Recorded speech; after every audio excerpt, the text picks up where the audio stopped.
Hey, what's going on, everybody? TrainFan358 here, back again, recording outside this time. TrainFan, why are you recording outside? So what if I did? What you gonna do about it? You can still hear me just fine. Actually, I'm going inside. I'm inhaling a bunch of Canadian wildfire smoke. This video is going to be about my trip to Cedar Point in June of 2026, where I saw one of their operational steam locomotives, Judy K, in action, and got to ride behind it a couple times. So we're going to be taking a look at those videos. I saw and videoed the engine twice when I went to Cedar Point in 2025. I love roller coasters. Since then, they've given a few upgrades, such as a much needed repaint and a brand new cab. Let's not waste any more time and go check out the videos.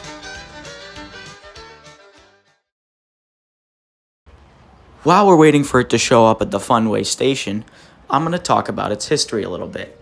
It worked in Lansing, Michigan at a mine until it was sold to the Cedar Point and Lake Erie Railroad.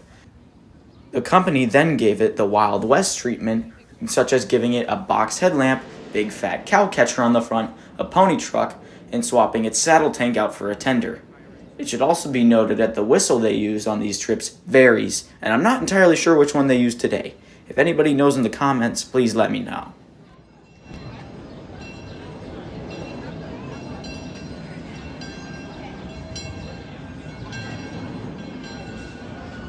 Normally in cases like this, I would say it needs to stay in its original condition, a 3-foot gauge 040 saddle tank engine. But I honestly think the upgrades look good, and it fits the theme park environment much better. Here it is, pulling into the station. Not sure how much of the engine is still original, but it still runs on 3-foot gauge narrow gauge track.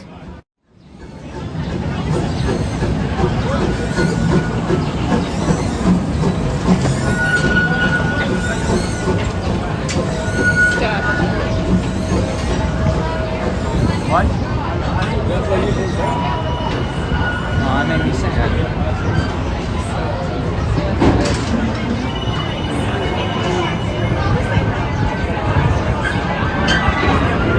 I then hopped on the train and watched it get filled up with water and the firemen shovel in coal before it got ready to depart.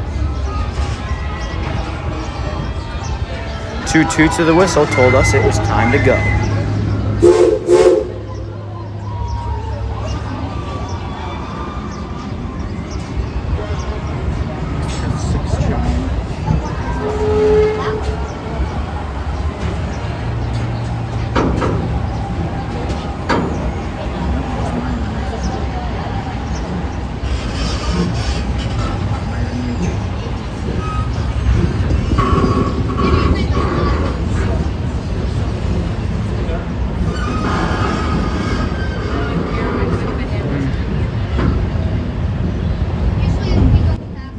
Here, sitting in front of the railroad shops, is one of the other engines owned by the railroad, Myron H, which has a pretty similar history to Judy K.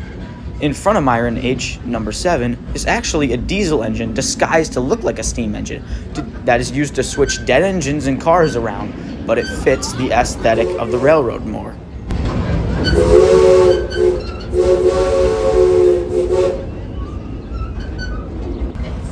Off to the right, when pulling into Frontier Town Station, you can see an old C&O caboose that was converted to 3-foot narrow gauge.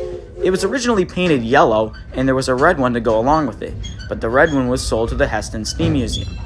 This one was then painted red and put off in a siding next to the station and another old signal. I then stayed to watch Judy K depart Frontier Town Station. That's why I said this is a good...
After riding a few rides, I found it back at Frontier Town Station, and I decided to watch it depart again.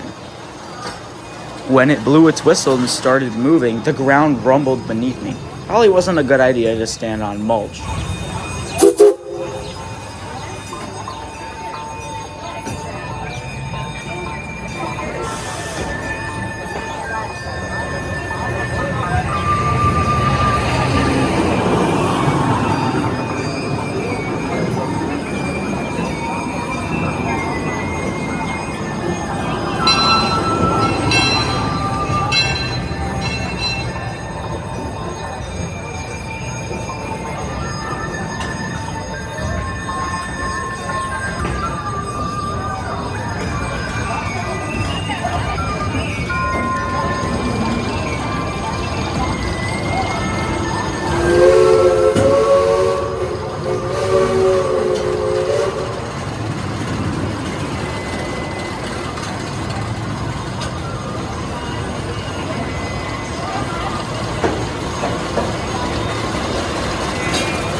What happened to the tender? This engine is number 3, Albert. This was once used by the railroad when it was first starting out, but it was taken out of service in the 1990s when it was found it had a cracked frame. It now sits sadly on a siding, what was once Cedar Junction, but is now no longer a station. Albert awaits the day that it will be restored to operating condition, but when I came today, its tender was missing. While waiting in line for Millennium Force, I heard the engine coming, so I decided to try to video it across the way. It's not a very good video, but I thought I'd throw it in.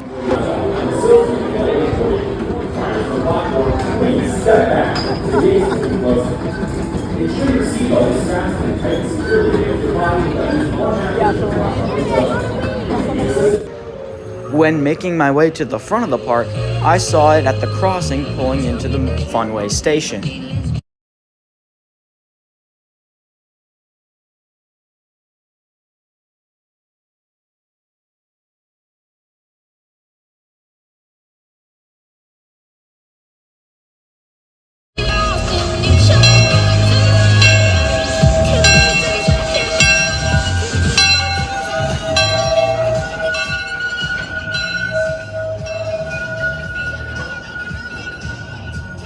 It's not my fault.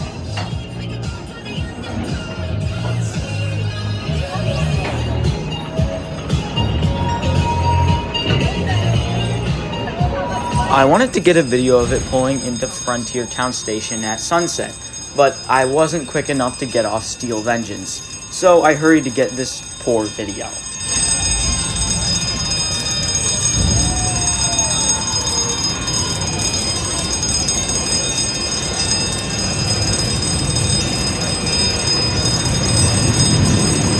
Since the Maverick ride was broken down, I decided to ride the train at sunset.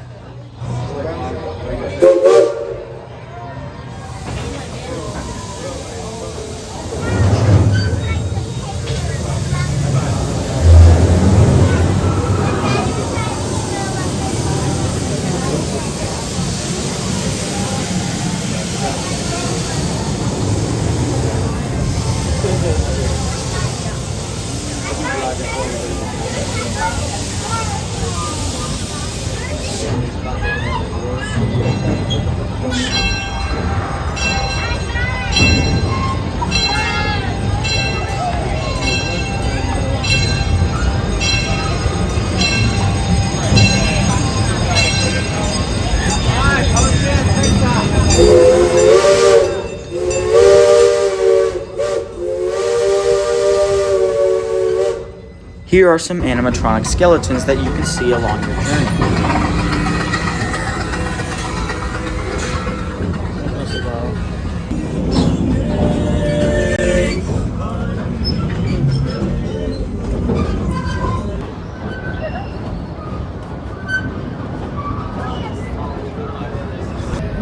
Yeah, that makes sense.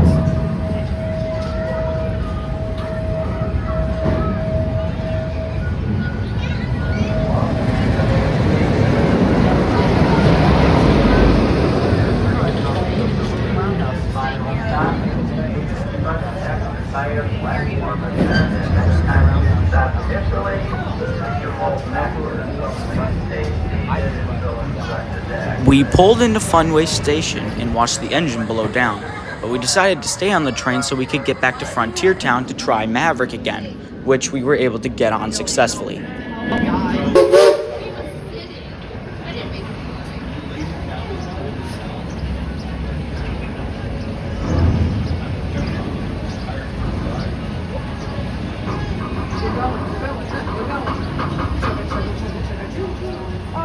Cylinder costs this one. No cylinder costs this one.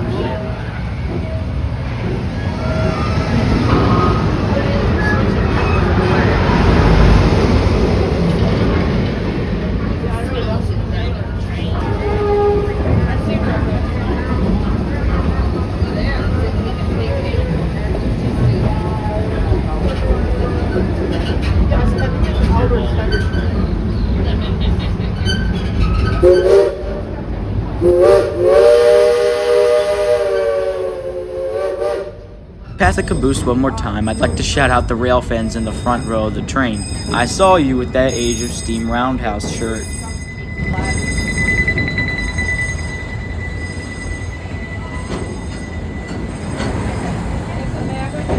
As darkness fell over the park, it was time to head for the exit.